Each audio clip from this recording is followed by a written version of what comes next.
সদ্য সমাপ্ত জুলাই মাসে দেশে প্রবাসী আয় এসেছে 247,79,00,000 ডলার, যা বৈষম্য বিরোধী ছাত্র আন্দোলনে মুখর গেল বছরের জুলাইয়ের তুলনায় 29.5% বেশি। এর আগে অর্থবছর শুরুর মাসে 2021 সালের জুলাইয়ে এসেছিল 259,82,00,000 ডলার। মাঝে 2023 সালের জুলাই মাসে 209 কোটি ডলার রেমিটেন্স পার হলেও বাকি 3 অর্থবছরের প্রথম মাসের প্রবাসীদের পাঠানো ডলার ছুঁই ছুঁই করেও ছুঁতে পারেনি 200 বিলিয়ন বা 200 কোটির ঘর। যারা রেমিটেন্স পাঠাচ্ছেন তাদের বেশিরভাগই মধ্যপ্রাচ্য, দক্ষিণ পূর্ব এশিয়া এবং পূর্ব এশিয়ার দেশগুলোতে লো থেকে মিডিয়াম স্কেলের জবগুলোতে নিয়োজিত আছেন এবং তারা তাদের জীবনের সবচেয়ে গুরুত্বপূর্ণ সময়টাকে এই দেশের রেমিটেন্স পাঠানোর জন্য ব্যবহার করছেন। চলমান অর্থনৈতিক নানা সংস্কারের মধ্যেই প্রথমবারের মতো টানা 12 মাস 2 বিলিয়নের বেশি প্রবাসী আয় দেশে আসার রেকর্ডও হলো গেল জুলাইয়ে। দেশের রিজার্ভ শক্তিশালী করার পাশাপাশি আমদানি ব্যয় ও বিদেশি ঋণ শোধে গুরুত্বপূর্ণ অবদান রাখলেও প্রবাসীদের পাশে দাঁড়ানো হচ্ছে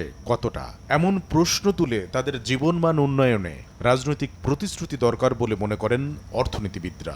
সার্বিকভাবে এই রেমিটেন্স সেন্টারদের পরিবারের জন্য আমরা সেরকম কোনো উল্লেখযোগ্য পদক্ষেপ এখন গ্রহণ করিনি। দলগুলো যদি তাদের নির্বাচনী ইশতেহারে পরিষ্কারভাবে এই রেমিটেন্স সেন্টারদের জন্য কি কি ধরনের কর্মসূচি গ্রহণ করবেন সেটা বললে রেমিটেন্স সেন্টারদের পরিবারগুলো কিন্তু একটা স্বস্তির জায়গাতে আসবেন। বিশেষ করে তাদের জন্য যে শিক্ষা, স্বাস্থ্য এবং কর্মসংস্থান, সেই জায়গাতে অগ্রাধিকারের একটা ব্যবস্থা থাকতে হবে। হুন্ডি ছেড়ে বৈধ পথে যখন রেমিটেন্স পাঠানোর উপর জোর দিয়েছেন প্রবাসীরা, তখনও গেল জুলাইয়ে সরকারি, বেসরকারি, বিশেষায়িত ও বিদেশি সহ 8টি ব্যাংকে $1ও পাঠাননি তারা। আর নামমাত্র $1,00,000 কম করে রেমিটেন্স দেশে আনতে পেরেছে 12টি ব্যাংক।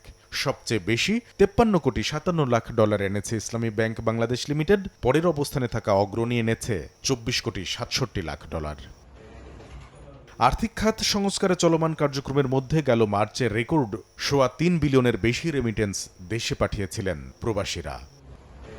কামরুল হাসান সবুজ, সময় সংবাদ, ঢাকা।